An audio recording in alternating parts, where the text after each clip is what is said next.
Аа, энэ шатах гад амивчээд байгаа хаа. Энэ хол дээрээ тавьчлаа. Одоо ойрлууга. Ийм ойрон гэрэл гэж байх уу? Усад төлгөөнд оролцож байгаа. Гөө чи жолоочтой хэдэн жил болж байгаа юм? Таны доотлын нэмэлтээ чинь нэг гэрэл айгуу тод асаад байх юм. Ой. Юу гэсэн үг вэ? Би таныг хажуугаар шин төхөөд байна шүү дээ. Тэгээ төхөө өгж байгаа яваад өчтдөг чинь энэ араачин гэрэл асахгүй. За. Номерын гэрэл байхгүй. За. Уртлын чинь ойрын гэрэл шатцсан. За. Тэгээ та дээрэс нь тохлоор төхөө өгж ингэж баруунших гэж байгаа бол тэр чигээрээ тахгүй яваад чи ямар ч. За энэ тээврийн хэрэгслийн нэг гэрэл нь шатцсан.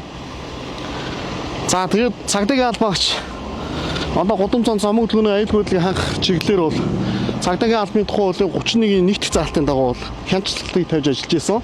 За тухайн жолооч Монгол Улсын замын хөдөлгөөний өдрөмийн 3 заасан жолоочийн үүргээ биелүүлж цагдаагийн албаагчд одоо шалгуулах үүрэгтэй. Гэтэл тээврийн хэрэгслийн хувьд техникийн бүрэн бүтэн байдал хангаагүй. За дээрэс нь шалгуулахаас зайлсхийж байгаа тохиолдол бас гарч байна. Жолоод одоо эрхийн үнэлэх мөн адил баахгүй ингээ хөдөлгөөнд оролцож байгаа зөрчлийг бас гаргаж байна. Тэгэхээр хөдөлгөөнд оролцож байгаа жолооч та бүхэн дөрмөө баримталж тээврийн хэрэгслийн техникийн бүрэн бүтэн байдлыг хангах. Одоо энэ гэрлээ шилжүүлдэ та.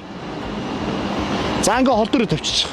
Хол дээрээ тавьсан холын гэрэлтэй явахлаар надаа гацтай гарантай хэсгээр гарч байгаа явган зуршиг харагдахгүй.